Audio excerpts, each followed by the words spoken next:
तुम दंगे करोगे तो बुलडोजर बदला लेगा।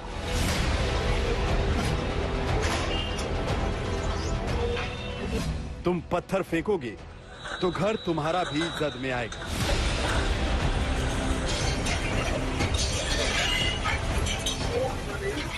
ये बुलडोजर सिर्फ इमारत पर नहीं चल रहा, बल्कि दंगाइयों के मंसूबों को भी धराशायी कर रहा है। ये बुलडोजर सिर्फ इमारत को जमींदोज नहीं कर रहा, बल्कि हिंसा फैलाने वालों की जहरीली सोच को भी कुचल रहा है। क्या सोचा था दंगाइयों ने? हिंसा फैलाएंगे, नफरत फैलाएंगे, पत्थर चलाएंगे और बचकर निकल जाएंगे। अब बुलडोजर सबका हिसाब कर रहा है। ये इश्तियाक जफर हयात हाशमी का बेहद करीबी और यूं कहा जाए कि फाइनेंसर है, जो जिसके ऊपर जफर हयात हाशमी को फंडिंग करने का भी मामला सामने आया है। उसकी ये बिल्डिंग है जिसको कि आज गिराया जा रहा है, बुलडोजर चलाया जा रहा है। हालांकि अधिकारियों का कहना है कि इस इमारत को अवैध, पहले इसका जो मानचित्र था, जो नक्शा था, वो पास नहीं था। पहले ही इसको अवैध निर्माण के तौर पर घोषित कर दिया गया था, इसके नोटिस दिए जा चुके थे। उसी संबंध में ये कार्रवाई की जा रही है, बुलडोजर चलाया जा रहा है, पूरी इमारत को गिराया जा रहा है। पुलिस और प्रशासन की मौजूदगी में बुलडोजर ने पहले कानपुर दंगे के मास्टरमाइंड जफर हयात हाशमी के करीबी और लोकल मुस्लिम नेता मोहम्मद इश्तियाक की बिल्डिंग को जमींदोज किया। उसके बाद बुलडोजर ने जफर हयात हाशमी के एक और करीबी रियाज अहमद के निर्माणाधीन पेट्रोल पंप को ढहा दिया। और ये तो सिर्फ शुरुआत है, एक एक दंगाई को अपने किए की कीमत चुकानी पड़ेगी। इस तरह के केडीए की जमीनों पर इलीगल कंस्ट्रक्शन या अपनी जमीनों पर बेगन नक्शा पास कराए या नक्शा पास भी कराते हैं तो गलत रूप से बनाते हैं, तो वो एक अभियान लगातार केडीए कर रहा है। और इधर काफी भूमियां आपने देखा होगा कि 1000 करोड़ से ज्यादा भूमियों को खाली करा चुका है केडीए। उसी क्रम में ये भी आगे अभियान ये चल रहा है। कानपुर में हुई हिंसा के बाद पुलिस ने अब तक 50 से ज्यादा दंगाइयों को गिरफ्तार किया है। लोगों की गिरफ्तारी के बाद ही कानपुर के शहर काजी अब्दुल कुद्दूस कादी ने धमकी दी थी कि अगर किसी के घर पर बुलडोजर चला तो लोग कफन बांधकर सड़कों पर उतरेंगे। लेकिन आज जब दंगाइयों की अवैध संपत्तियों पर बुलडोजर का कहर बरपना शुरू हुआ तो किसी भी तरफ से कोई विरोध की आवाज नहीं उठी। उठती भी तो कैसे? दंगे के आरोपियों की जिन प्रॉपर्टीज पर बुलडोजर चला है वो अवैध निर्माण की कैटेगरी में आती थी, जिन्हें आज साफ कर दिया गया। लेकिन किसी भी घटना के 360 डिग्री आयाम होते हैं। किसी भी घटना में intention, mens rea, motive, objective, funding, planning, सारी चीजें होती हैं और इस इन्वेस्टिगेशन की भी सारी चीजों को एग्जामिन किया जा रहा है।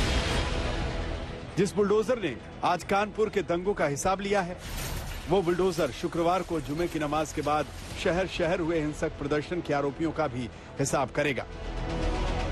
ये बुलडोजर एक्शन हर उस शख्स के लिए सबक है जो विरोध प्रदर्शन को अपना संवैधानिक हक बताकर कानून को अपने हाथ में लेकर हिंसा फैलाने की फिराक में रहते हैं। सहारनपुर से मिलन शर्मा के साथ संतोष कुमार, कानपुर आज तक।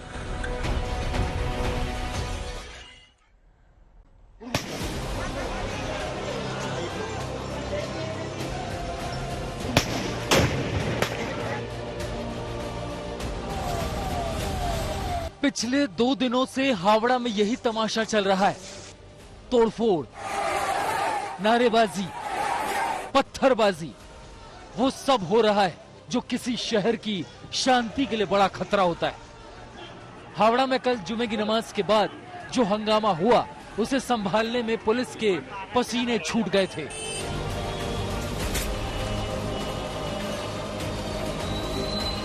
पूरे इलाके में धारा 144 लगाई जा चुकी है।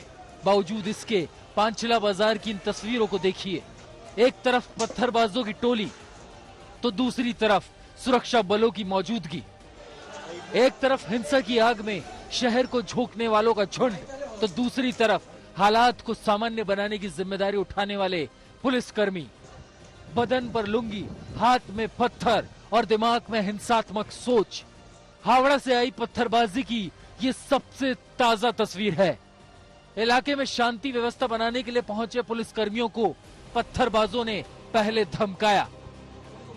इशारों में उन्होंने भाग जाने को कहा, फिर उसके बाद पत्थरबाजी शुरू हो गई।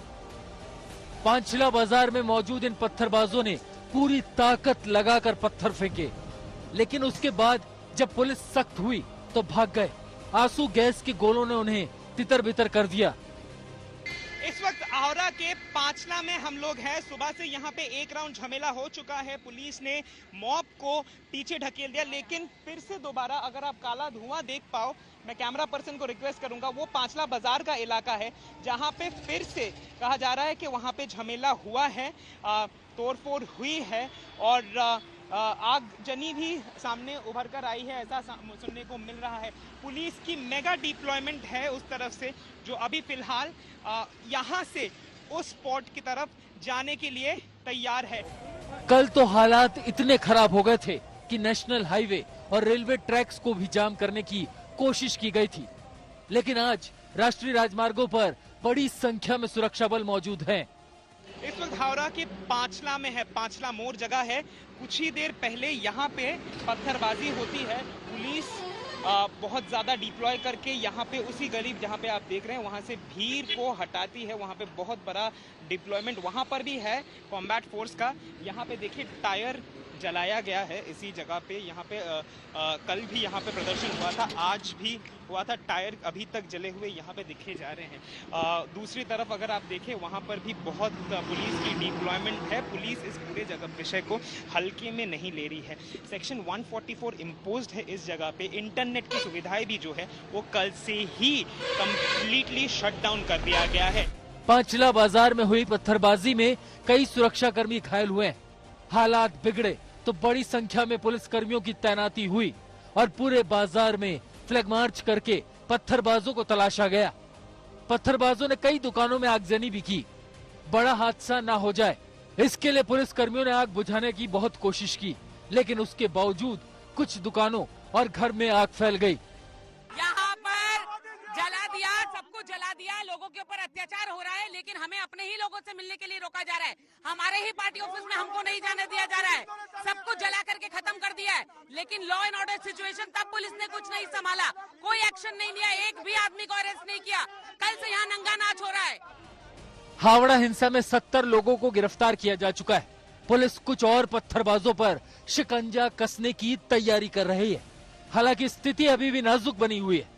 प्रशासन आम लोगों से घरों से बाहर ना निकलने की अपील कर रहा है। इसीलिए सड़क पर दो तरह के लोग हैं, एक है पत्थरबाज और दूसरे सुरक्षा कर्मी, और इनके टकराव का आज दूसरा दिन था। हावड़ा से सूर्याग्नि रॉय, आज तक।